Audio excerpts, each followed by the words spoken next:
I talked to you guys several years ago, like 2007, right when things were just starting to like go on a pretty steep climb upward, and you were talking about envisioning what the transition was going to be like, going from playing clubs to playing arenas. What on earth did we say? I think you were very thoughtful about how that might go, but how did it go? How has it been to? Well, I would say I think a lot about the first time we played Bojangles in Charlotte in 2000. Was it 10 or 9? For the 2009. 2009. That was our first, and we recorded it and put it out. It was on Palladium, so you can watch it, I guess, on Palladium or whatever that station. But it was our first real effort at playing in front of like 9,000 people in a concert, an arena, and we had that night.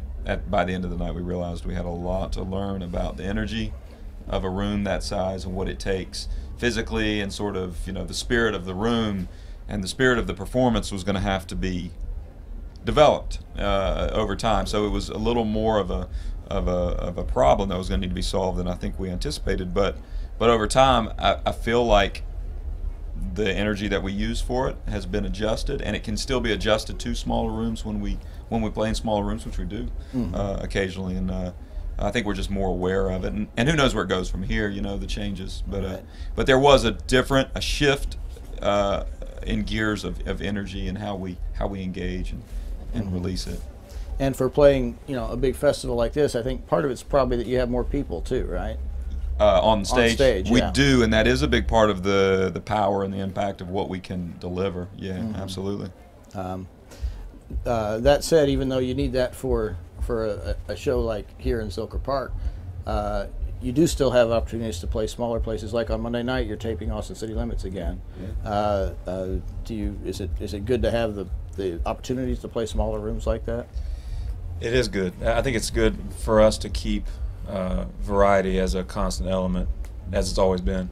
So in the beginning, what was available to us was coffee shops and bars and street corners, and now arenas are sometimes available and large-scale festivals, but still big rock clubs, still mid and large-sized theaters. It forces us and pushes us to dictate the show with our dynamic and with our own abilities rather than volume. Like having 7 people on stage shouldn't automatically mean that we're loud. Right. And it's being in a lot of different venues has always been the most valuable way for us, and the most has the most sticking power in terms of a musical education to learn about how to present music in a dynamic way. Is it almost like more of a, like back then it was a challenge to think, well, how are we going to play this in a much bigger situation? Now is it like, how are we going to do this in a smaller situation when you go back to we didn't think about it then. I don't know that we think about it now. Yeah. I think we swell and decompress given whatever night it is. Just to add to that, we've also changed the way we play over the past 5 years. And when we first played the Bojangles or wherever it was, we played that show, and then we went back to smaller places, and then we played at a little bigger place, and then so it wasn't like one day we were just in arenas, and thank God we didn't have to make that adjustment. But also over the past whatever it's been 4 or 5 years since we began to play bigger places, we've gotten older. Hopefully we've gotten a little better at what we do and how we play. We've added a lot of new members. It seems like there's a lot.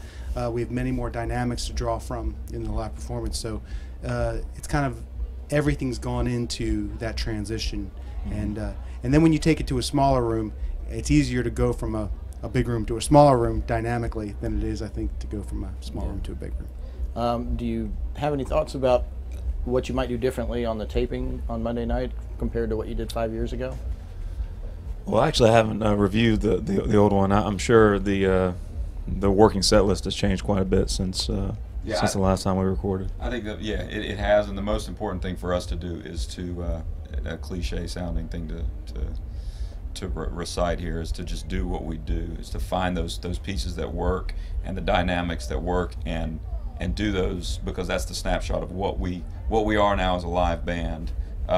Now, being a taping like it is, I think you need to bring some of that mentality of studio performing as well. So I think it's a more reserved physical endeavor. You know, I review and watch like Waylon Jennings playing on Austin City Limits from the early '80s, and he's sounding perfect, but he doesn't move a bit. Merle Haggard, same thing. Those guys are heroes. The audience is going to them. They're bringing the audience to them, and there's a part of that in Austin City Limits that I think is important, not to try to attack them. And I think then when we did Austin City Limits the first time, we had a hard time coming out of the attack and throw it at the people mode, which is something we've learned along the way. And it's got to be both ways, because it is a live experience where you will reach out to the crowd, but I think it's got to be both balanced well. Yeah.